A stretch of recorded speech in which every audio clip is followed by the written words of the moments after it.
आप सब आप सबके सहयोग और आप सबके नितन पुरुषार्थ और पुरुषार्थ से यह महाजप महायज्ञ की श्रृंखला निरंतर चलती आ रही है।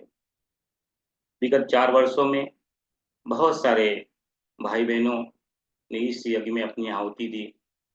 बहुत सारे के संकट जो है शारीरिक, भौतिक, सामाजिक, मानसिक संकट को दूरी की। आप सब मिलकर के परम पूज्य गुरुदेव के साथ में वैखरी, मध्यमा, परा, बसंती वाड़ी में प्रत्येक शनिवार को 12-12 घंटे का अखंड ध्यान करते हैं। उस ध्यान के कारण ही बहुत सारे आप में ईश्वरी चेतना और जगत में ईश्वरी चेतना का विस्तार लगातार चलता आ रहा है। यह श्रृंखला परम पूज्य गुरुदेव मंदिनी माता जी के सानिध्य में चल रही है। हम सब, आप सब, सर्व उसके एक कण हैं। उस कण में परम पूज्य गुरुदेव और मंदिनी माता जी का ही आशीर्वाद और प्रेम है, जिसके कारण यह श्रृंखला निरंतर चलती आ रही है।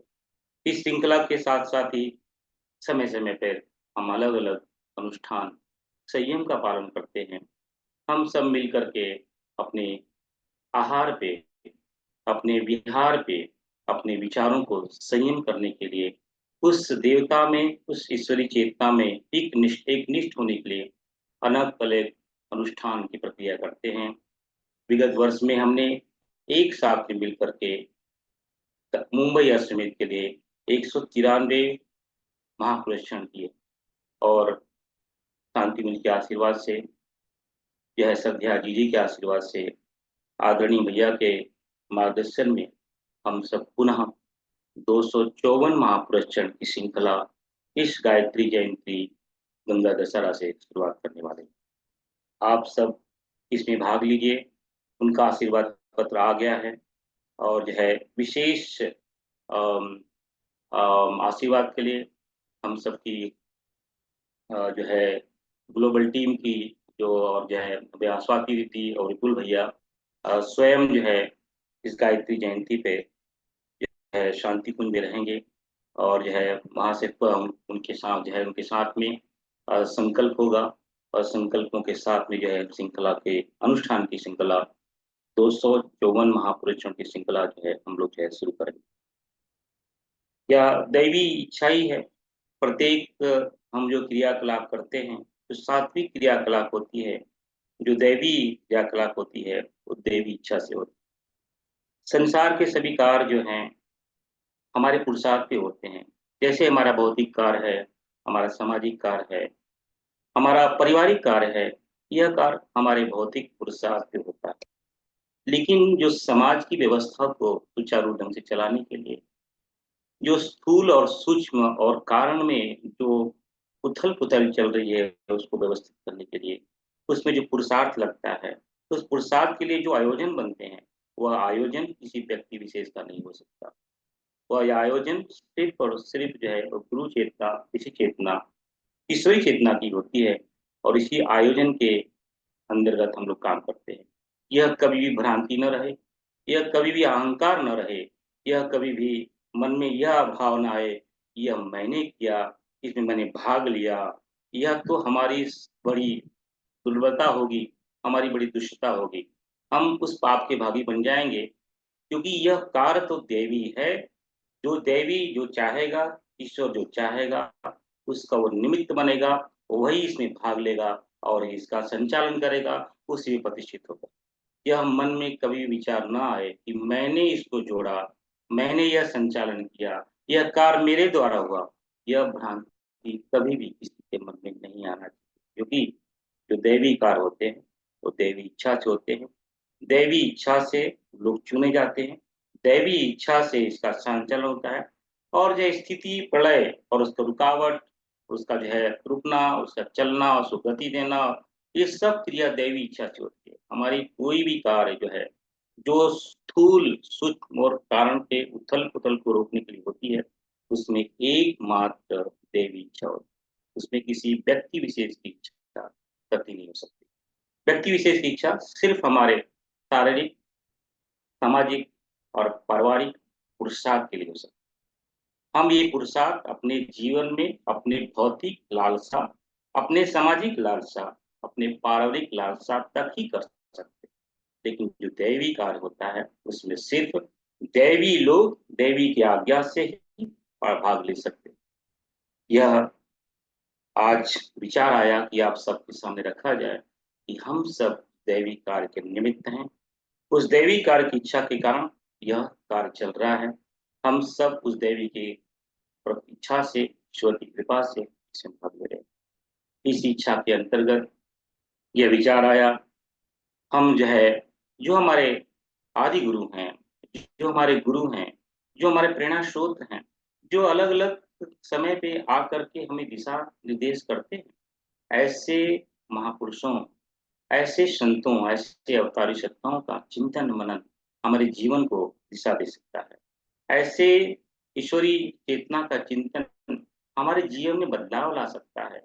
इसी बदलाव के, इसी चिंतन के साथ में दैवी प्रेरणा से ही हम सब मिल करके आदि गुरु भगवान शंकराचार्य के का जीवन यात्रा का गाथा को सुनने की चेष्टा कर रहे हैं। इसी चर्चा में हम आगे महर्षि रमन, चैतन्य महाप्रभु, रामकृष्ण परमहंस, परम पूज्य गुरुदेव इत्यादि महापुरुषों का चिंतन की गाथा अवश्य करेंगे।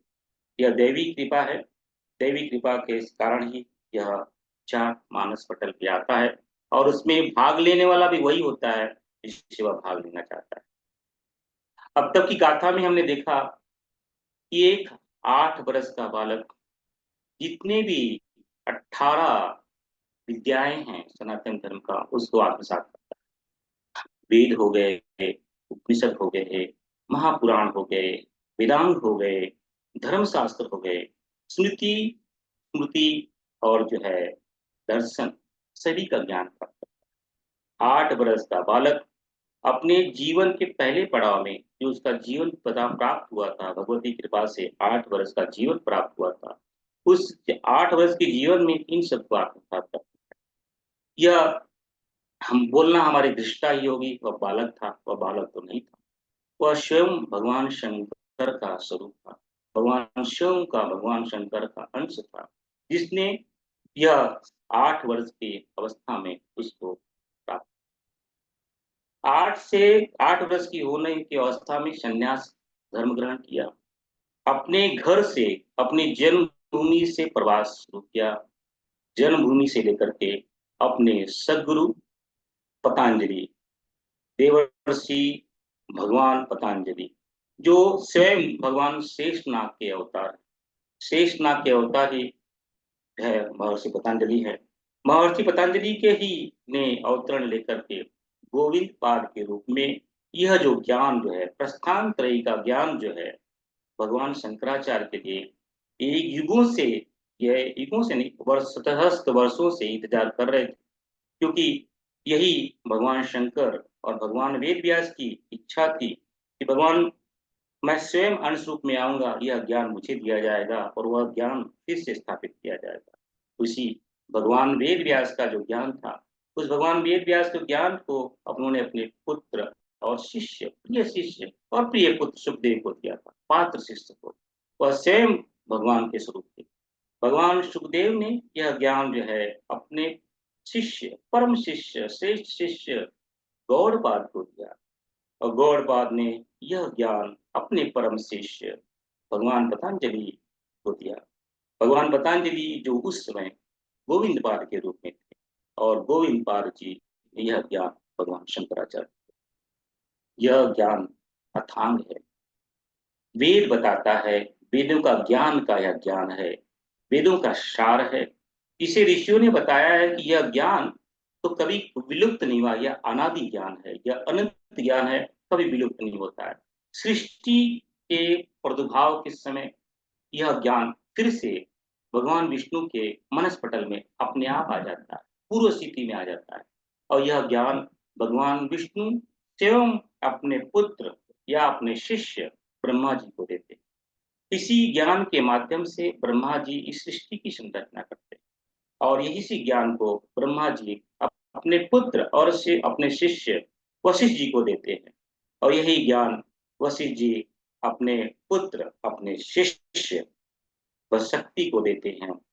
शक्ति से यही ज्ञान और अपने शक्ति जी यही ज्ञान अपने पुत्र पराशर को देते हैं, और पराशर यह ज्ञान अपने पुत्र और श्रेष्ठ भगवान विष्णु के अवतार भगवान वेद व्यास को देते हैं। इस श्रृंखला में भगवान विष्णु और भगवान शंकर का बड़ा महत्व है। भगवान विष्णु से चली हुई श्रृंखला भगवान विष्णु पे आके रुकती है, तो भगवान विष्णु का ये जो ज्ञान है, यह श्रोत्र से आया है, यह शब्दों से आया है। शब्द के माध्यम से, श्रोत्र के माध्यम से, तत्त्वमसी के भाव से यह ज्ञान गुरु शिष्य की परंपरा से भगवान वेद व्यास तक पहुंचा, जो स्वयं भगवान विष्णु के अवतार हैं। उस समय एक संरचना करते हैं, उसको लिपिबद्ध किया। भगवान वेद व्यास यहाँ पे लिपिबद्ध करते हैं, जितने भी श्रोत्रीय ज्ञान थे उसको लिपिबद्ध किए करते हैं वेद के रूप में, वेद के 4 भाग के रूप में, महापुराण के रूप में, ब्रह्मसूत्र के रूप में, श्रीमद् भगवद गीता के रूप में, और जो है दर्शन के रूप में। यह दर्शन का ज्ञान भगवान वेद व्यास, यहाँ पे श्रृंखला टूटती है। श्रृंखला इसलिए टूटती है कि यहाँ पे इस ज्ञान को लिपिबद्ध किया जाता है। भगवान गणेश के द्वारा इस ज्ञान को लिपिबद्ध किया। इस ज्ञान को लिपिबद्ध करने के पश्चात यह ज्ञान पुनः जो है उसी प्रकार से गौड़पाद, गोविंद पाद और भगवान शंकराचार्य तक आता है। तब तक प्राणी मात्र की क्षति हो चुकी होती है। यह ज्ञान भगवान वेद व्यास का लिपिबद्ध ज्ञान शायद किसी को समझ में आया, इस पे उस पर भाष्य करना अति आवश्यक हो जाता है। यह ज्ञान जब गोविंद पाद जी ने 8 वर्ष का संन्यास, बालक संन्यास लेकर के जब जो है नर्मदा में ओमकारेश्वर में आता है, भगवान गोविंदाचार्य जी के सानिध्य में 3 वर्ष तक ज्ञान ग्रहण करते हैं। उसमें कर्म कांड, उपासना कांड और ज्ञान कांड, उसके अंदर जो है योग शक्ति, क्योंकि वह स्वयं महर्षि भगवान पतंजलि स्वयं जो है योग के प्रचारक थे, योग सिद्ध थे, क्योंकि वह स्वयं शेषनाग के अवतार थे। तो ये ज्ञान जो है योग में प्राप्त करते हैं। 3 वर्ष तक जो है भगवान शंकराचार्य यह ज्ञान प्राप्त करते हैं, और 3 वर्ष यह ज्ञान प्राप्त करते हैं, इसलिए और उन्हें ऑथराइज करते हैं इस ज्ञान को आगे बढ़ाओ। चूंकि उस समय ऐसी घटना घटती है, इसलिए उन्हें जो है भगवान की उपाधि लोग वहां देते हैं, तो उनका नाम पड़ता है भगवान शंकर। उस घटना में नर्मदा के तट में नर्मदा के जल के प्रवाह को कुंभ में रोकने के कारण जितने भी ऋषि महर्षि वहां पे एकत्र हुए, उन सब ने उन्हें भगवान की उपाधि से रोक दिया। ये भगवान शंकर एक भगवान अपने गुरु का आदेश लेकर के भगवान शंकराचार्य काशी क्षेत्र में आते हैं। काशी क्षेत्र में आदि शक्ति और महादेव का दर्शन करते हैं। महादेव स्वयं प्रकट होकर के अपनी चारों भुजाओं में वेद दे करके यह ज्ञान जो तुमने अर्जित किया है, अब इस पर तुम जो है भाष्य करो। इस पे जो है आज के समय में, आज के अनुरूप में इस पे भाष्य करो। यह आज आज्ञा लेकर के, महादेव से आज्ञा लेकर के 1 वर्ष के लगभग जो है भगवान शंकराचार्य काशी में रहते हैं। काशी से निकल करके वह महाकुंभ क्षेत्र जो है ऋषियों के क्षेत्र हरिद्वार आते हैं। हरिद्वार से वह यज्ञ क्षेत्र, यज्ञ भूमि ऋषिकेश में आते हैं। ऋषिकेश में यज्ञेश्वर भगवान विष्णु की पुनः स्थापना करते हैं, जो कि लुप्त हो चुकी। वहां से वह जो है बद्रीनाथ के लिए चलते हैं। पंच प्रयाग की यात्रा करते हुए, अनंत तीर्थ क्षेत्रों की यात्रा करते हुए बद्रीनाथ जाते हैं। वहां पे जो है बद्रीनाथ में जो है चतुर्भुज विष्णु, भगवान विष्णु की स्थापना करते हैं, क्योंकि युगों युगों में सदैव बद्रीनाथ पे भगवान चतुर्भुज विष्णु का ही मूर्ति की स्थापना होती है। कुछ काल के लिए यह मूर्ति शालिग्राम के रूप में वहां पे स्थापना होती है, इसके कारण वह जो है उसे पुनः जो है कलयुग में जो है फिर से भगवान चतुर्भुज विष्णु की स्थापना करते हैं। भगवान शंकराचार्य जी यहाँ लिखते हैं बद्रीनाथ जागृत देवता है, इसलिए सनातन धर्म के सभी प्रेमी बद्रीनाथ अवश्य जाते हैं, क्योंकि यह जागृत देवता क्षेत्र है। वह क्षेत्र बड़ा दुर्लभ है, दुर्गम है, बड़े विरला लोग जाते हैं। तो यह बद्री विशाल जो है, बड़ा दुर्लभ। वहीं से समीप में जाकर के भगवान वेद व्यास सभी भाष्य करते हैं। 12 बरस की अवस्था में कैलाश के क्षेत्र में प्रवेश करना, सभी तीर्थों को भ्रमण करते हुए वहां पे रहना, और चार जो है 3.5 बरस की अवस्था तक, 3.5 वर्ष तक सभी को भाष्य करना, भाष्य को अपने शिष्यों को समझाना, और वहां पे भगवान वेद व्यास चिरंजीवी भगवान वेद व्यास का प्रकट होना, क्योंकि यह अवस्था थी, 8 वर्ष की अवस्था खत्म हो चुकी थी। भगवान शंकराचार्य जी के शरीर छोड़ने के अवस्था, यह 16 वर्ष की जो अवधि थी वह समाप्त होने को आई थी। तो उसके पूर्व भगवान वेद व्यास का वहां आना, उनके साथ में चर्चा करना, और जो है उन्हें आशीर्वाद देना कि अब तुम्हारा कार्य खत्म नहीं हुआ है, अब यहाँ से 16 वर्ष तक में और कार्य करने। बड़ा दुर्लभ दृश्य है यह। स्वयं भगवान विष्णु और स्वयं भगवान शंकर का संवाद बड़ा दुर्लभ है, और दोनों अपने अपने युग के आदि गुरु। यहाँ पे उन्हें आदि गुरु की दो उपाधि दी जाती है। आदि गुरु की उपाधि दी जाती है, क्योंकि इस युग के गुरु भगवान शंकर आदि गुरु। और एक उपाधि और भगवान वेदव्यास देते हैं, क्योंकि मेरी जो उन्होंने कहा कि मेरा जो संप्रदाय है, मेरा जो ज्ञान है, वह मेरे पुत्र सुखदेव से आया है। सुखदेव से गौड़पाद आया है। सुखदेव ने पाद परंपरा चलाई। सुखदेव का पुत्र जो है, शिष्य जो है, गौड़पाद है।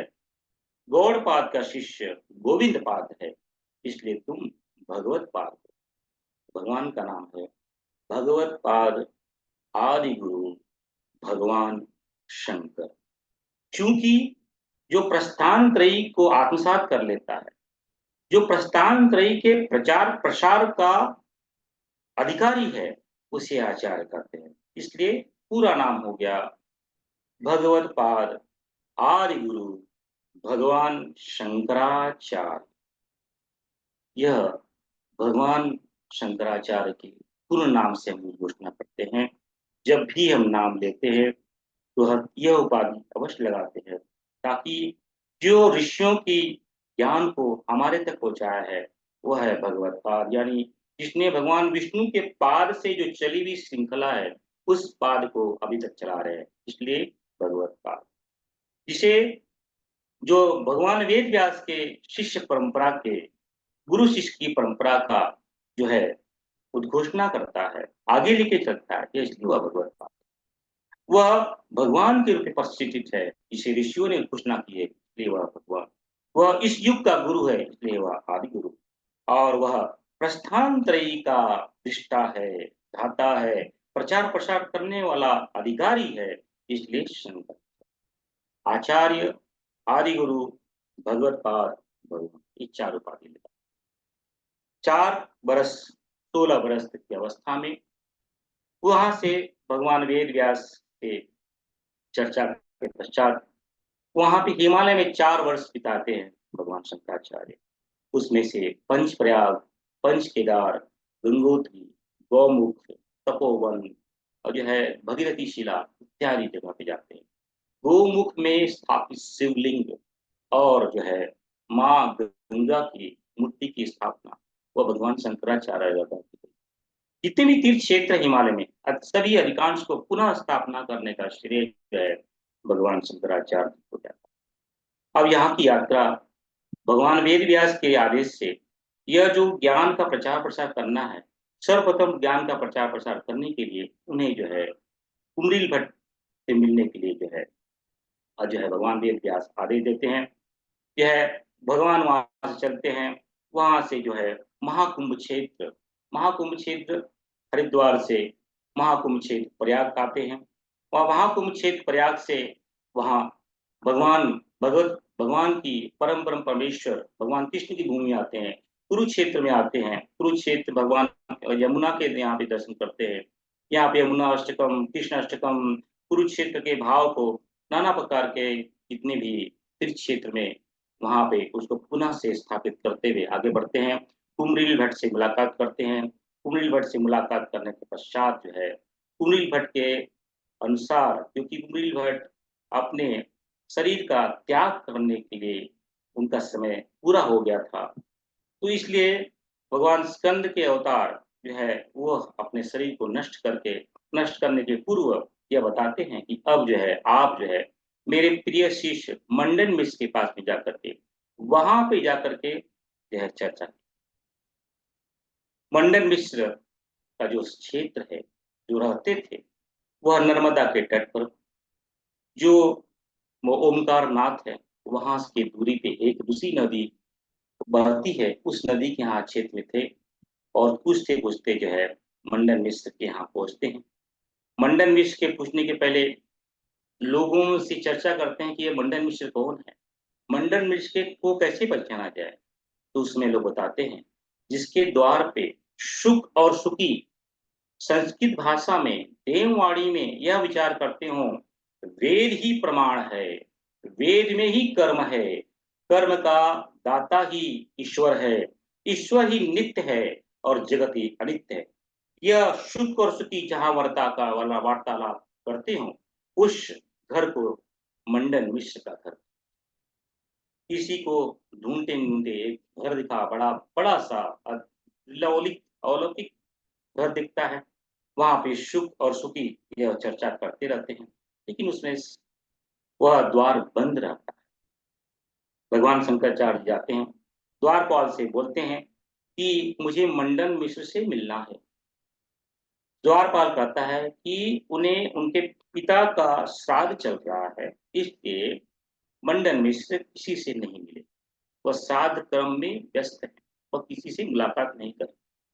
भगवान शंकराचार्य 3 बार प्रश्न पूछते हैं कि मुझे मंडन मिश्र से फिर से मिला, फिर अभी मिलना है। इस पर दरबान कहते हैं कि नहीं, आप नहीं मिल सकते, वह अपने श्राद्ध कर्म में व्यस्त।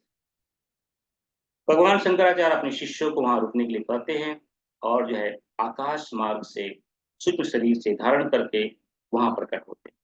वहां का अंदर का दृश्य बड़ा दुर्लभ था।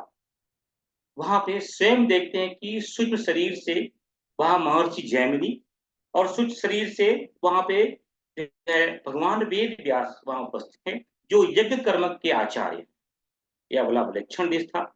भगवान शंकराचार्य जी पहुंचते हैं, महर्षि जर्मनी और जैमिनी को प्रणाम करते हैं और भगवान वेद व्यास को प्रणाम करते हैं। मतलब कहने का तात्पर्य है कि मंडन मिश्र इतने प्रबल मंत्र निष्ठा थे, मीमांस दर्शन के सबसे बड़े ज्ञाता थे, जिन्होंने अपनी मंत्र शक्ति से किसी भी ऋषि को, किसी भी ईश्वरी चेतना को मंत्र शक्ति से बुला सकते थे। क्योंकि यह श्राद्ध क्रम चल रहा था, श्राद्ध क्रम में ये यज्ञ के आचार की आवश्यकता थी। यज्ञ का सबसे बड़ा ज्ञाता कौन हो सकता है? जैमिनी महर्षि। इसलिए उन्होंने मंत्र की शक्ति से महर्षि जैमिनी को वहां आचार्य के रूप में बुलाया था। और इस कर्म कांड की जो रूपरेखा है, उसमें जो ब्रह्म ज्ञान है, वह तो भगवान वेद व्यास के द्वारा ही प्रचलित है। इसलिए उन्होंने आचार्य के रूप में भगवान वेद व्यास को ही।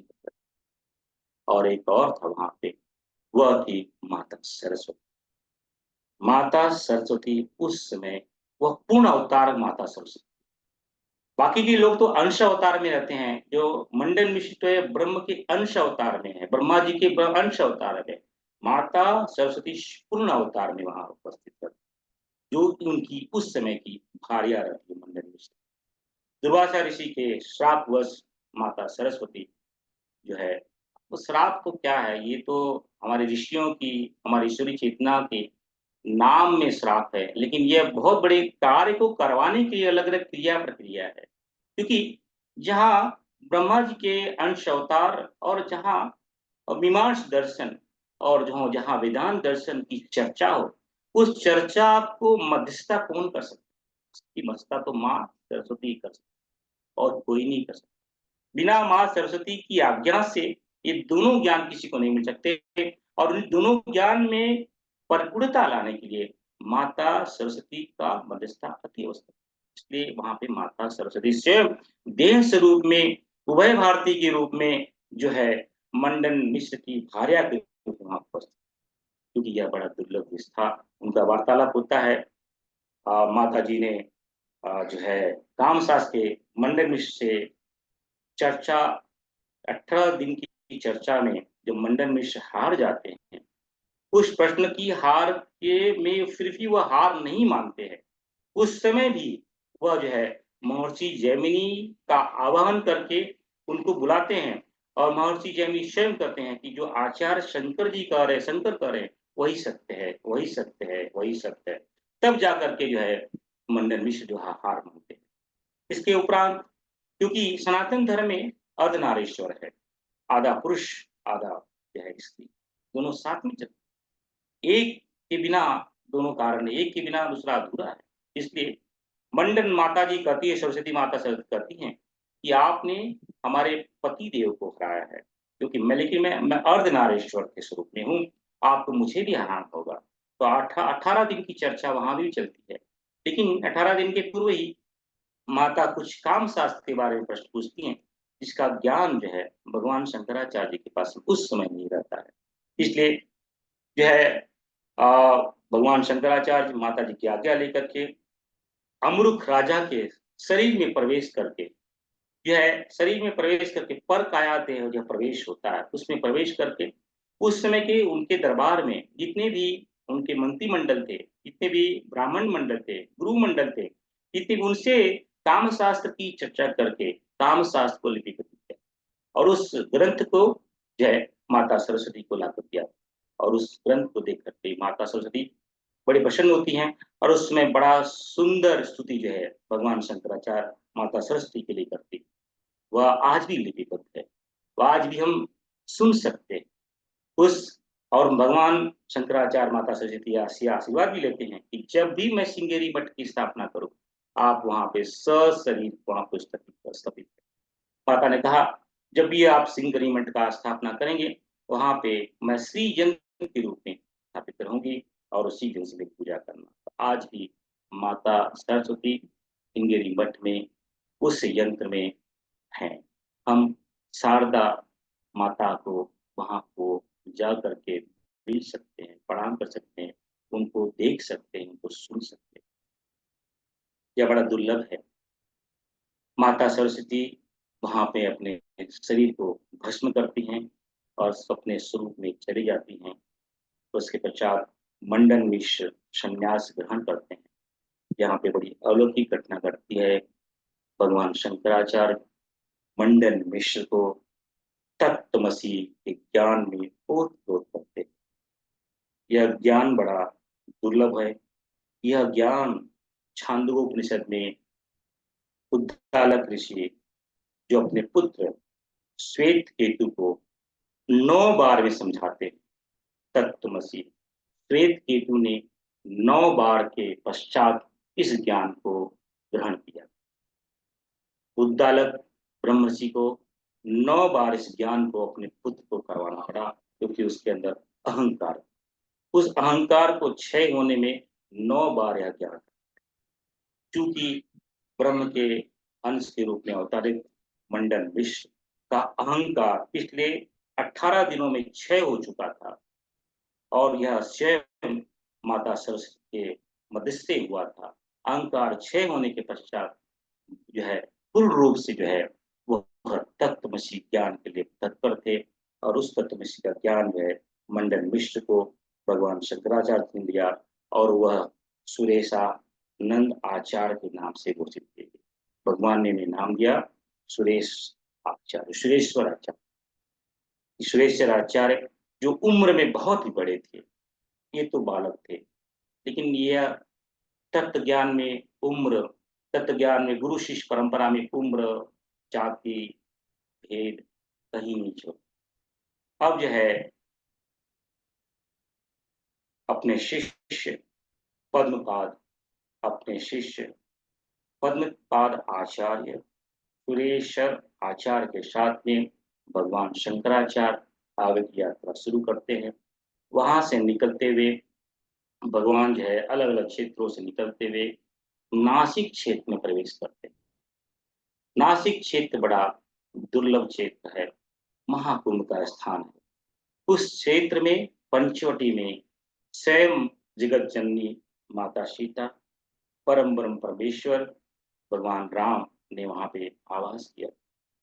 वह क्षेत्र बड़ा आध्यात्मिक ऊर्जा से ओतप्रोत है, क्योंकि जगत जननी के पैर वहां पे और ब्रह्म चेतना का चेतना वहां। वो भी जो भी व्यक्ति उस क्षेत्र में जाता है वह भाव विभोर हो जाता है। वहां की दुर्दशा देख करके भगवान बड़े दुखी होते हैं। पुनः वहां पे जगत जननी के विग्रह और भगवान राम के विग्रह की स्थापना करते हैं और वहां पे भी एक कुछ दिन व्यतीत करते हैं। वहां से कुछ दिन व्यतीत करने के लिए भगवान अपनी यात्रा अलग अलग क्षेत्रों से जो है पंढरपुर की तरफ लेके आते हैं। यहाँ पे लिखा जाता है पंढरपुर एक जागृत देवस्थान, जहाँ पे स्वयं विठोबा यानी ब्रह्म चेतना पत्थर पे यानी ईंट पे, यह भक्त की इच्छा से एक जो है पुंडरीक नामक जो है भक्त था, भक्त की इच्छा से स्वयं नारायण एक पग पे वहां पे खड़े। इसलिए महाराष्ट्र क्षेत्र में पंढरपुर क्षेत्र बड़ा दुर्लभ और उत्कृष्ट माना जाता है। अनेक यात्राएं अलग अलग समय में चलती हैं। लोग जो है पंढरपुर में, यहाँ पे पंढरपुर में आकर के भगवान शंकराचार्य बड़े प्रसन्न होते हैं और वहां पे हुआ पंढरपुर क्षेत्र की सुभावन सुलभ स्तुति करते हैं। वह आज भी विधिवत है। उसको सुन करके उसकी स्तवना करके हम स्वयं अपने आप को धन्य समझते हैं। पंढरपुर की यात्रा के पश्चात वो जो है भगवान शंकराचार्य गोकर्ण तीर्थ क्षेत्र में पहुंचते हैं। गोकर्ण तीर्थ क्षेत्र बड़ा दुर्लभ तीर्थ क्षेत्र। यहाँ पे भगवान शिव स्वयं असंप्रज्ञ समाधि में उत्कृष्ट। योग में 8 अंग माने गए, यम, नियम, आसन, प्राणायाम, ध्यान, धारणा, समाधि। समाधि में अलग अलग समाधियां। उस समाधि में जो उत्कृष्ट समाधि, 4 तरह की समाधियां बताई गई। जो 4 समाधि में जो उत्कृष्ट समाधि है असंप्रज्ञ समाधि, उस समाधि में भगवान शिव वहां विराज, यानी उस समाधि में ब्रह्मांड का या किसी भी क्षेत्र का, किसी भी काल का, किसी भी द्रव्य का भान नहीं होता है। उस समाधि को असंपर्क समाधि। वहां गोकर्ण क्षेत्र में भगवान शिव इस तरह विराजमान है और उस भगवान शिव की के साथ में माता जगत जननी माता भी यहाँ पे अर्धनारीश्वर के स्वरूप में और संपर्क समाधि में शिव और शिवा। गोकर्ण बड़ा दुर्लभ तीर्थ।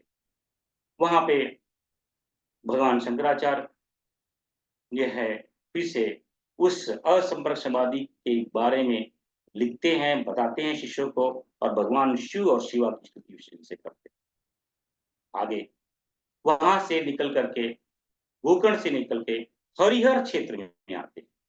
हरिहर इस क्षेत्र, इस जगत में या इस खंड में भगवान विष्णु और भगवान शंकर एक साथ में एक स्वरूप में हरिहर में दिखाई देते। बड़ा दुर्लभ तीर्थ क्षेत्र है हरिहर क्षेत्र। उनकी प्रतिमा को देख करके भगवान शंकराचार्य एकदम भाव विभोर हो जाते हैं और वहां पे हरि और हर की जय स्तुति करते हैं।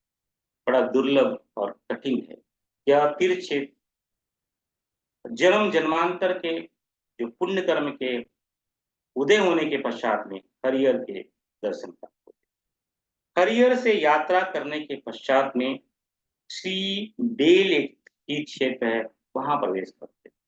उस समय वहां पे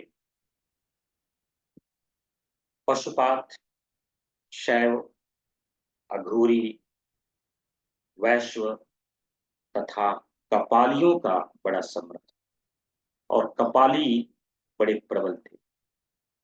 यह अलौकिक घटना यहाँ पे घटी। भगवान शंकराचार्य अभी सभी अपने सभी शिष्यों के साथ में उस कपालिका क्षेत्र में प्रवेश करते। कपालिका जो पंथ है शैव परंपरा से आया हुआ है। जितने भी जन्मों में माता सती अपना देह त्याग करती है, उस देह के त्याग के पश्चात जो उनका शर होता है, उस शर को जो है भगवान शिव मुंड बना करके माला पहनते। तो इसलिए भगवान शिव के गले में आप जो है अनंत कपालों की माला देखते हैं, क्योंकि जितने भी समय, जितने भी युगों कल्पों में, सृष्टि संरचना में जितने बार भी माता सती अपना देह को त्यागती हैं, उतने बार की जो है कपाल जो है, माता सती का कपाल जो है भगवान शिव, क्योंकि भगवान शिव को सबसे प्रिय माता सती, इसलिए उस प्रियतम का जो सर है वो भगवान के गले में कपाल के रूप में रहता है। उसी परंपरा को जो मानने वाले लोग हैं, उन्हें कपालिका कहते हैं। उसमें बहुत सारे, कालांतर में बहुत सारे भ्रांतियां, दुष्टता, दृश्यता भर जाने के कारण यह परंपरा अपने नीच कर्म में आ गया था। उस कपालिका क्षेत्र में तंत्र मंत्र की अवहेलना पूर्ण रूप से की जाती थी। उस क्षेत्र में प्रवेश करने से वहां के क्षेत्रों में जो रहने वाले थे, वहां पे हाहाकार मच गया। यह सन्यासी जो आया है, वेद वेदांतों की ऋचाओं को सुनाता है, ओमकार की ध्वनि को सुनाता है, बड़े बड़े अलौकिक कार्य को करता है, इसे रोकना होगा, इसे खत्म करना होगा, इसे यहाँ पे ठहराना होगा। नहीं तो आगे का जो हमारा जो कर्म है, तंत्र यंत्र में जो व्यभिचार चला गया है, वह नष्ट हो जाएगा। इसमें वहां के जो राजा थे, वो राजा ने बुला करके उस समय का जो प्रधान कपालिका थे, उग्र भैरव को बुलाता है और कहता है कि तुम्हें शंकर को नष्ट करना होगा, शंकर को मारना होगा। यह आदेश में भगवान शंकराचार्य जी आते हैं, वहां पे अपनी सभी शिष्यों के साथ में व्यवस्था बनती है, वहां रुकते हैं, क्योंकि उनका तो विचार था कि जितनी भी भ्रांतियां हैं, जितनी भी कृतियां हैं, इनको नष्टीकरण करना, उसका समाप्त करना। और उग्र भैरव ने आस्ते आस्ते शिष्य बन करके उस समुदाय में, उस समूह में जुड़ गया। स्लोली स्लोली शिष्य बन करके दीक्षा ली और स्वयं जो है शिष्य बन करके गुरु की सेवा करने लगा, उन लोगों से नजदीकियां बढ़ाने लगा। और एक समय ऐसा आया जब भगवान शंकराचार्य अकेले थे। उस अकेली अवस्था में बड़े दीन और हीन भावना के साथ में वह उग्र भैरव आके कहता है, हे प्रभु, आप तो सर्वव्यापी है, सर्वज्ञ हैं, मेरी एक इच्छा है, आप उसे पूरी। जब कोई भी शिष्य गुरु के पास में जाता है, इस तरह की याचना करता है, गुरु कभी मना नहीं करता। गुरु सदैव देने के लिए तैयार रहता है। गुरु पूछते हैं, गुरु बेटा क्या चाहिए? उग्र भैरव कहता है कि पूर्व काल में मैंने महादेव की यह पूजा अर्चना की थी, और मैंने यह पूजा अर्चना महादेव के शिवलोक में जाने के लिए की थी। उस समय महादेव ने प्रकट होकर के मुझे कहा था कि अगर तुम रुद्र यज्ञ करोगे, रुद्र यज्ञ में एक सक्षम राजा या एक सर्वज्ञ का अगर सर उसमें यज्ञ में डालोगे, तो है तुम्हें जो है मेरे लोक की प्राप्ति। यह दृष्टांत जो है उग्र भैरव ने यह भगवान शंकराचार्य जी को बताया और कहा, मुझे अब तक जो है मेरी अवस्था तो खत्म होने की आ गई, बूढ़ा हो चला हूँ, अब तक मुझे कोई राजा नहीं मिला जो है बहुत शक्तिशाली हो, तो मैं अब तक जो है किसी राजा के मुंड को यज्ञ में नहीं चढ़ा पाया। आप तो, लेकिन आप तो सर्वज्ञ हैं, सर्वज्ञाता है, आप मिले हैं, आप मेरे गुरु हैं, मैं आपके सर को मानता हूँ, ताकि ये मेरी इच्छा पूर्ण हो, ताकि मैं शिव लोक में जाकर के शिव के साथ रह सकूं। भगवान शंकराचार्य बेटे को समझाते हैं, शिष्य को समझाते हैं, यह इस तरह से मनुष्य की गति नहीं हो सकती है जब तक वह तत्वमसी से अहम ब्रह्मास्मि में निष्ठ नहीं हो जाता है, अपने आप को स्थापित नहीं हो जाता है, शिव को प्राप्त नहीं हो सकता। फिर भी बार बार जो है शिष्य याचना करता है, जिस तरह से इंद्र के कहने पे महर्षि दधीची ने अपनी हड्डियों को दे दिया, इस तरह से आप भी मेरे गुरु हैं, सर्वज्ञ हैं, मेरी इच्छा पूरी करने के लिए आप अपने सर को दीजिए। भगवान शंकराचार्य बोलते ठीक है, अगर तुम्हारी यही इच्छा है तो अवश्य पूरा करो। उग्र भैरव बड़ा प्रसन्न होता है, बोलता है कि आने वाली आगामी अमावस्या को जंगल में, जो पास में जंगल है, वहां पे भैरव का स्थान है, भैरव यज्ञ किया जाएगा। उस यज्ञ में आप अमावस्या के दिन आइए और जो है वहां पे यह कार्य संपन्न होगा। और बोलता है कि उस रात को मैं बाहर आपका जो है आश्रम के बाहर इंतजार करूंगा। और वह समय आ गया, अमावस्या के दिन थी, सभी शिष्य सो गए थे, रात्रि का समय था। भगवान शंकराचार्य आश्रम से बाहर निकलते हैं। कुछ दूर जाने पे वहां पे उग्र भैरव की मुलाकात होती है। उग्र भैरव उन्हें लेकर के, भगवान शंकराचार्य जी को लेकर के जो है जंगल में चलता है, जहाँ पे भैरव यज्ञ हो रहा। वहां पे बलि की कोई व्यवस्था की गई थी। भगवान शंकराचार्य जी वहां जाते हैं तो बैठ जाते हैं, और बलि का समय आ गया। उस समय जो है भगवान शंकराचार्य जी कहते हैं कि बलि होने के पूर्व मैं ध्यान करना चाहता हूँ। भगवान, उसने बोला ठीक है। भगवान शंकराचार्य ध्यान में लगते हैं। जैसे भगवान शंकराचार्य ध्यान में लगते हैं, यहाँ पे आश्रम में पद्मपाद जो है के अंदर एक भय की, पूरा जो है उसका शरीर भय से भर जाता है, और उससे लगता है कि हमारे गुरु के जीवन की हानि होने वाली। इस भय के कारण जैसे ही उसके सामने यह भय प्रकट होता है, पूर्व काल में भगवान नरसिंह के अवतार से यह उसे वरदान मिला था, जब भी तुम भय आकुल होगे मैं तुरंत प्रकट हो जाऊंगा। जैसे ही उसके मन में, उसके यह देखता है कि स्वप्न में आता है कि भगवान शंकर मेरे गुरु के जीवन को संकट आया है, वह भय आकुल हो जाता है, भय से ग्रस्त हो जाते हैं पद्मपाद। पद्मपाद के भयग्रस्त होने से तुरंत वहां पे भगवान नरसिंह का अवतरण हो जाता है। भगवान नरसिंह उस भयाकुल पद्मपाद में प्रवेश कर लेते हैं और जोर से गर्जना करते हैं। और उस गर्जना को सुनते हुए जितने भी शिष्य लोग हैं सब जाग जाते हैं, और पद्मपाद जो है जोर जोर से गर्जना करते हुए जंगल की तरफ प्रवेश करने लगता है। और जंगल में जहां जहां गर्जना की आवाज सुनाई दी, सब लोग भयाकुल हो जाते हैं। और जो वह भैरव कुंड जहाँ पे यज्ञ स्थल था, वहां पे आते हैं। वहां पे आने के पश्चात जो है जितने भी वहां पे कपाली लोग थे, उसके जो है सबको सर से धड़ अलग कर देते हैं और जोर जोर से गर्जना करते हैं।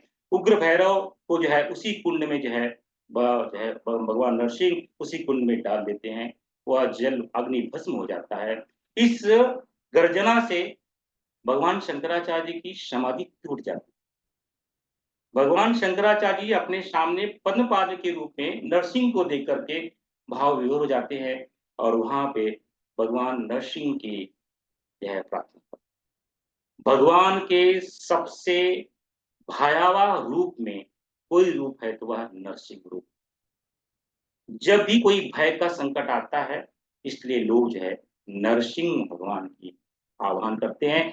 लेकिन भगवान नरसिंह का आह्वान करने के पश्चात में उन्हें वापस भेजना बड़ा कठिन होता है। यही घटना प्रहलाद के साथ में भी हुई थी।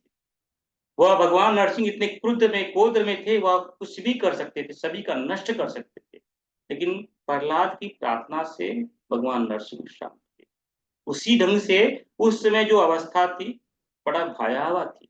सभी शिष्य लोग, जितने भी लोग वहां उपस्थित थे, सब डर से कांप रहे थे। आजू बाजू के गांव वाले थे, वो सब कांप रहे थे, क्योंकि भगवान नरसिंह का रूप जड़ा बड़ा भयावह था। उस समय भगवान शंकराचार्य ने भगवान नरसिंह की स्तुति की, प्रार्थना की। वह स्तुति आज भी लिपिबद्ध है, उसे हम सुन सकते हैं। जब भी भय का माहौल हो, जब भी लगे मैं खत्म होने वाला हूँ, जीवन नष्ट होने वाला है, भय से अंतिम भय के क्षण में हूँ, उस समय उस भगवान नरसिंह की स्तुति हमें उस भय से बाहर निकालने में सक्षम हो जाती है। उस भगवान नरसिंह की स्तुति से भगवान नरसिंह जी वहां से लुप्त होते हैं और पद्मपाद का शरीर जो है गिर जाता है बेहोशी की अवस्था। भगवान शंकराचार्य जी उसे जल या शिकन से उठाते हैं और जो है ये पद्मपाद को कुछ पता ही नहीं क्या हो गया है, उसे कुछ ज्ञान ही नहीं। उसमें सुरेश नंदी आते हैं, पद्मपाद को गले लगते हैं और रोम रोम जो है कृतज्ञ होता है और कहते हैं कि आपकी वजह से आज हम सब लोग अपने गुरु को फिर से पुनः देख पा रहे हैं। आपको कोटि कोटि नमन है, नमन है। आप जैसा गुरु भाई मिल करके हम सब धन्य हुए, क्योंकि अगर आप नहीं होते आज हम जो है अपने गुरु को फिर से पुनः जीवन के रूप में नहीं देख पाते। पद्मपाद को जो है पूरी कहानी समझ में आती है। वह कहता है गुरु कृपा केवलम, गुरु कृपा केवलम, गुरु कृपा केवलम। भगवान नरसिंह को कोटि कोटि नमन मंदन, नमन मंदन, नमन मंदन। ऐसे शिष्य रत्न को कोटि कोटि नमन मंदन, नमन मंदन, नमन मंदन। गुरु कृपा केवलम, गुरु कृपा केवलम, गुरु कृपा।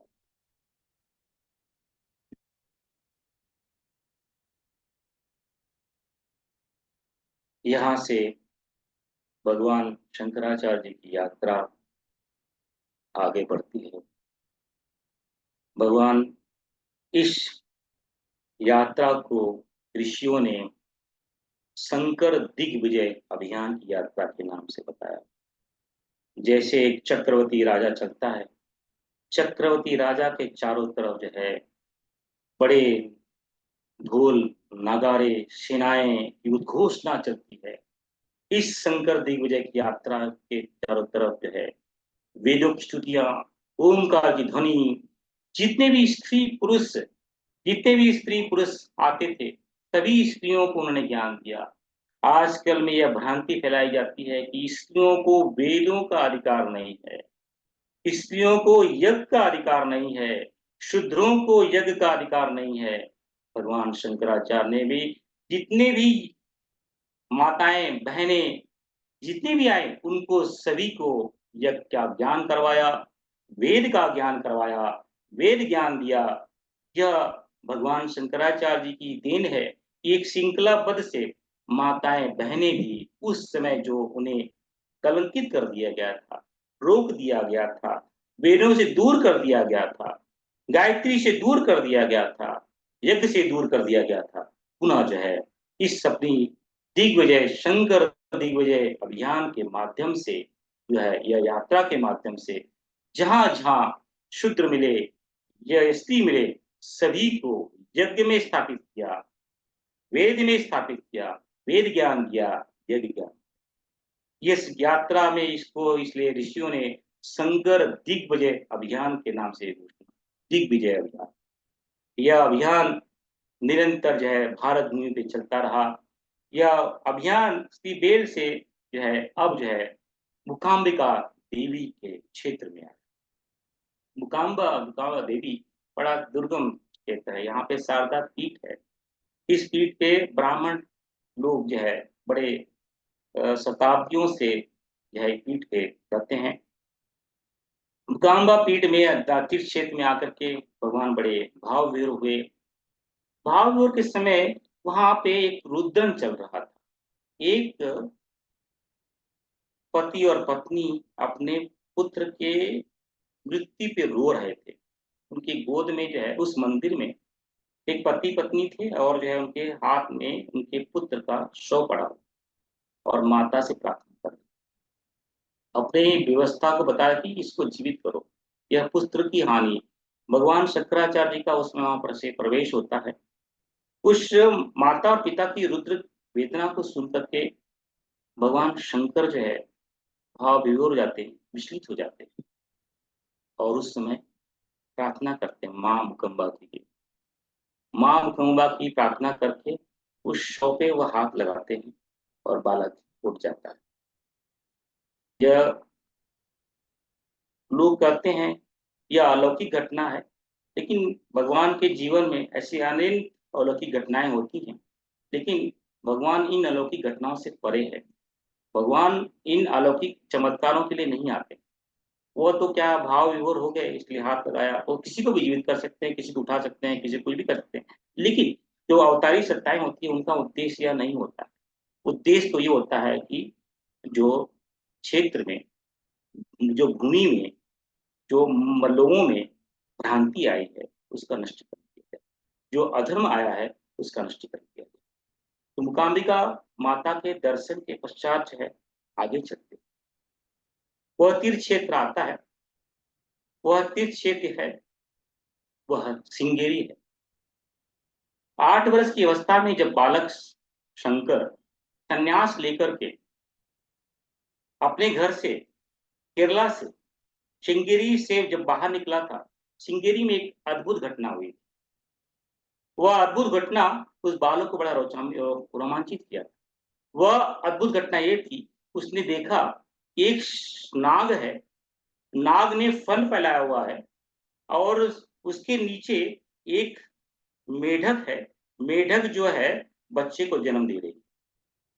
बड़ा दुर्लभ दृश्य था यह, क्योंकि नाग और मेढक जन्मजात शत्रु होते, दोनों एक दूसरे को देख नहीं सकते।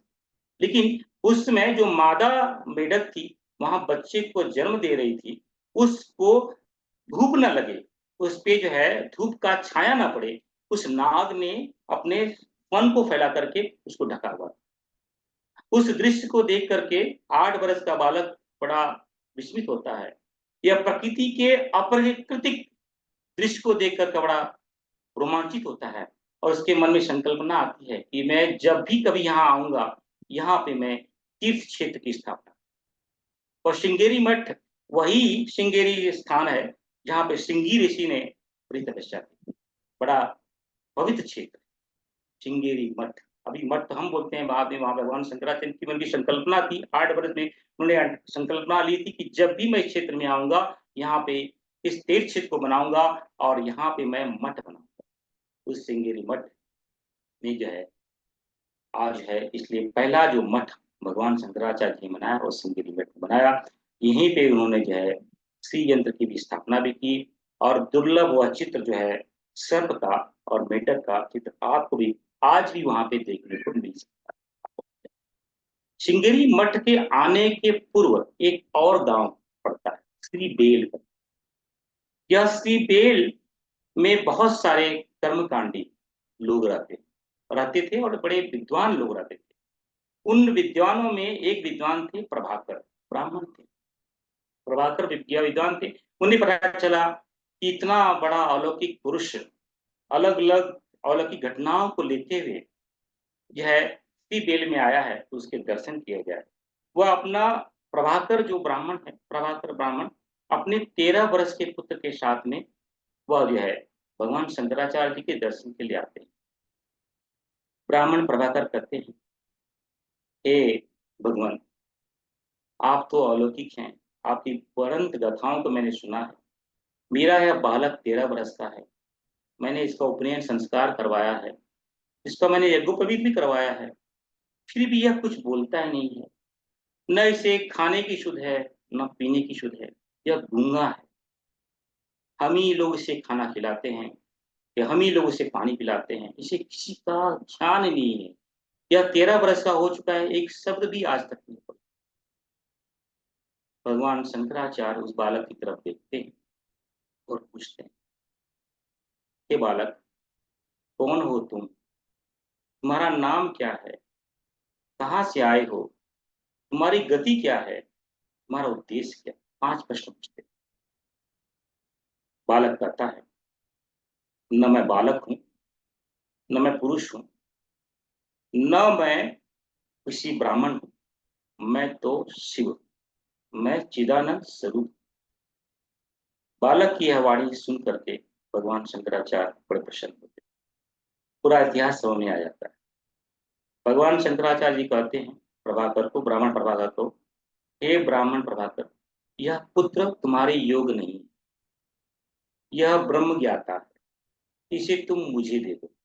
यह तुम्हारे किसी काम का नहीं, ये तुम्हारे किसी काम का आने वाला नहीं है। ब्राह्मण प्रभाकर, पिता प्रभाकर पहली बार पुत्र के मुंह से आवाज सुनकर के विस्मित होता है। फिर भी उसे यह विश्वास नहीं होता है कि यह इसकी गति इस आचार के साथ नहीं है। उन्हें लगता है कि नहीं, हे भगवान, हे यतिवर, भले ही यह मेरे साथ गूंगा रहेगा तो चलेगा, लेकिन यह मेरे हृदय में यह भावना तो रहेगी कि मेरा बालक तो है। और वह ब्राह्मण प्रभाकर बालक को लेकर के घर चला जाता। घर में जाकर के अपनी भार्या से कहते हैं इस तरह की घटना हुई। पुनः अगले दिन पति पत्नी और बालक फिर से आते हैं। इस बार माता प्रार्थना करती है, हे भगवान, जिस तरह से आपने मेरे बालक को बुलवाया है, इसे आप ठीक कर दीजिए। यह सदैव बोले, यह हमारा पुत्र बन के रहे, यह गृहस्थ को धारण करे, क्योंकि ये आज तक इसने कुछ बोला नहीं है। पहली बार आपने इसे बुलवाया है, इसे आप उचित विचार करके ठीक। इस पर भगवान शंकराचार्य जी ने कहा, आप जो है यह बालक जब 2 वर्ष का था उस अवस्था को याद कीजिए। जब यह बालक 2 वर्ष का था, आप दोनों जन यमुना तीर्थ क्षेत्र में गए थे। वहां पे यमुना के स्नान करने के लिए गए थे। यमुना के किनारे एक सन्यासी की कुटिया थी। उस सन्यासी की कुटिया में आपने इस बालक को रख करके गए थे और उस सन्यासी के संरक्षण में आपने रखे गए थे। और जो है आपने स्नान करने चले गए और सन्यास आप लोग जब जो है आप स्नान करने जब चले गए, यह बालक जो है लुढ़कते हुए नदी में चला गया, उसकी मृत्यु हो गई। तो इस मृत्यु के कारण जो है आप सबने जो है उस सन्यासी पे के को बताया कि आपके संरक्षण में हमने बालक को दे गए थे, आपके रहते हुए यह बालक की मृत्यु कैसे हो सकती है। उस समय उस ब्राह्मण ने, अपने सन्यासी ने अपने शरीर को छोड़ करके इस बालक के शरीर में प्रवेश किया। भले ही यह बालक 2 वर्ष का, आपके समय 2 वर्ष का था, लेकिन उसके अंदर जो जीवन है वह तो उस ब्रह्म व्याता और सन्यासी की है। यह इसलिए वह कुछ बोलता नहीं क्योंकि वह पहले से ही सन्यासी है, वह गृहस्थ में गति नहीं होगा। फिर से माता प्रार्थना करती हैं।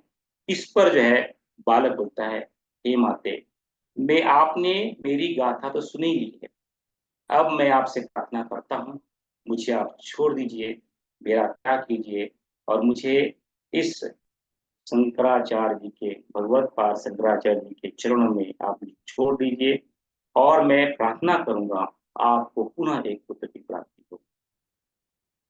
यह करने के पश्चात में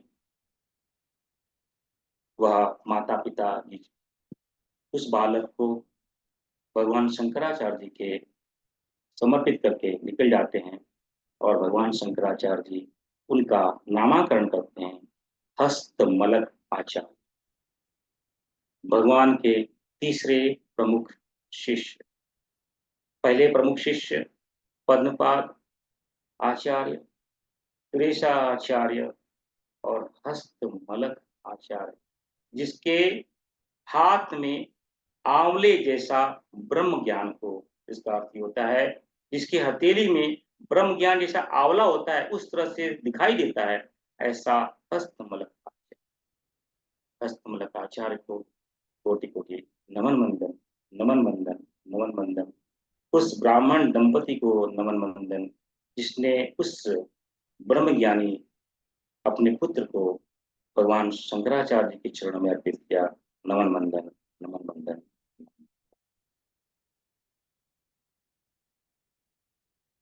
भगवान श्रृंगेरी मठ में अपने ज्ञान के प्रवाह को बढ़ाते जा रहे थे। दूर दूर से लोग आते जा रहे थे। उस समय श्रृंगेरी मठ में एक बालक का प्रवेश होता है, बड़ा निश्चल निष्कपट बालक। वह प्रवेश करता है, उसने भी उस शिष्यों के साथ में अपने आप को ढा लेता है। उसका एक ही उद्देश्य होता है, किसी भी शिष्य को जो भी काम पड़े उसे तुरंत कर देता है और आस्ते आस्ते वह गुरु के प्रति एकदम आकर्षित होता है। और कुछ समय के पश्चात तो वह एक तक सिर्फ और सिर्फ उसके जीवन का एकमात्र उद्देश्य रह जाता है कि भगवान शंकराचार्य उसके सामने सदैव रहे। वह कब उठ रहे हैं, कब जाग रहे हैं, कब सो रहे हैं, क्या खाने की आवश्यकता है, पूरी दिनचर्या जो है वह गिरी नाम का बालक अपने आप को ओत-प्रोत कर लेता है। भगवान वो रात-रात भर सोता नहीं है, वह रात भर जागता है, एक-टक करके भगवान के शंकराचार्य के किवाड़ की तरफ देखता रहता है, कब भगवान उठ जाएँगे तो उनके लिए मैं 4 बजे जो है स्नान का पानी, उनके लिए कपड़ा, वस्त्र, पूरी दिनचर्या उसकी जो है दिनचर्या भगवान के रूप भगवान शंकराचार्य में व्यवस्थित हो जाती है। उसे कुछ भी ध्यान नहीं रहता है, उसकी शरीर कहाँ है, उसका दिन क्या है, उसका रात है, उसका दिन भर क्षण-प्रतिक्षण सिर्फ भगवान शंकराचार्य कब उठ रहे हैं, कब जाग रहे हैं, उन्हें क्या आवश्यकता है, क्या चीज़ की आवश्यकता है, उसका सिर्फ ध्यान यही होता है। ना उसे ब्रह्म ज्ञान से मतलब होता है, ना किसी भी सत्संग से मतलब होता है। उसका पूरी की पूरी निष्ठा, उसका पूरा उद्देश्य, उसका समय, उसका काल सब जो है भगवान शंकराचार्य के गुरु के कार्य के लिए रुक जाता है। और गुरु का भी प्रेम गुरु प्रेम होता है। ऐसा दुर्लभ चीज़ कहाँ मिल सकता है? बड़ा मुश्किल। एक समय ऐसा हुआ, शिष्य भगवान शंकराचार्य के कपड़ों को धोने के लिए नदी के तट पे गया और जो है समय हो चुका था भगवान के प्रवचन का, भगवान की प्रार्थना का। सभी शिष्य लोग आके बैठ गए थे। सभी शिष्य आके बैठ गए थे। अब समय हो चुका था, लेकिन भगवान तो कुछ बोल ही नहीं रहे थे। लोगों को समझ में आ गया कि भगवान जो है गिरी का इंतज़ार कर रहे हैं। इस पर पेद्मपाल ने कहा, हे भगवान, गिरी को तो इस वेद ज्ञान हस्तांतरी से कुछ मतलब ही नहीं है। वह तो इसका अपने इसमें अपने आप को ढालता भी नहीं है। तो आप जो है समय हो चुका है तो अपने ज्ञान के भंडार को शुरू कीजिए। भगवान बोलते नहीं। लेकिन भगवान अपनी दृष्टि से देख लेते हैं कि शिष्यों के मन में उस गिरी के प्रति बड़ी ईर्ष्या है और जो है वह आकाश मार्ग से कारण स्वरूप से गिरी के पास में नदी के तट पे जाते हैं और उससे बोलते हैं, हे गिरी, तुझे मैं ज्ञान देता हूँ। हे गिरी, तुझे मैं वेद देता हूँ। हे गिरी, तुझे मैं समग्र ज्ञान से प्रतिष्ठित करता हूँ। उस समय बड़ा अद्भुत दृश्य था। शिष्य की कल्पना भी नहीं थी, उसे क्या मिल गया? चारों तरफ प्रकाश ही प्रकाश था। उसके पैर ही नहीं पड़ रहे थे, उसे समझ में नहीं आ रहा था क्या हो रहा है। वह एकदम अलौकिक से लौकिक से अलौकिक के लोक में चला गया था और जो है उसे समझ में आ गया कि गुरु की दृष्टि पड़ी है। उसकी आँखों में निरंतर आँसू बह रहे थे। वह दौड़ता-दौड़ता, स्तवन करता हुआ, गुरु की स्तवन करता हुआ, वह दौड़ते हुए एक अद्भुत छंद में स्तवन करता हुआ दौड़ते-दौड़ते के गुरु के चरणों में पड़ता है और उसके स्तवन को सुन करके सब स्तवन जब स्तब्ध रह जाते हैं और गुरु उसके नाम होते हैं, कहो टोटकाचार्य कैसे हो? और वह घोषणा करते हैं, आज से गिरी को सभी लोग टोटकाचार्य के रूप में जाना जाएगा। यह गुरुदेव का 5वां रत्न था, चौथा रत्न था टोटकाचार्य। टोटकाचार्य जी को कोटि-कोटि नमन वंदन, नमन वंदन, नमन वंदन। भगवान शंकराचार्य जी को कोटि-कोटि नमन वंदन, नमन वंदन, नमन वंदन। उस श्रृंगेरी मठ को नमन वंदन, जहाँ से वेदों की उद्घोषणा होती है, जहाँ पे माँ महासरस्वती स्वयं विराजमान है, उसको कोटि नमन वंदन। जहाँ पे श्रृंगी ऋषि स्वयं बसते हैं, उनको कोटि नमन वंदन। इसी के साथ में आज की चर्चा को यहीं विराम देते हैं। तस्मै श्री गुरुवे नमः। तस्मै श्री गुरुवे नमः। तस्मै श्री गुरुवे नमः। इदं गायत्र्यैरं नमः। इदं गायत्र्यैरं नमः। इदं गायत्र्यैरं नमः। आज की चर्चा में जरा भी जहाँ भी कहीं भी अहंकार हो, कहीं भी आवेग हो, वह मेरा है, कहीं भी त्रुटि है, वह मेरी है। भगवत पाद के चरणों में यही प्रार्थना रहेगी, उसे क्षमा करें, क्षमा करें, क्षमा करें। यह जो ज्ञान है, वह भगवत पाद के चरणों से ही निकला हुआ है और उन्हीं के चरणों में अर्पित है, उन्हीं के चरणों में अर्पित है, उन्हीं के चरणों में अर्पित है। इदं गायत्रे इदं नमः इदं गायत्रे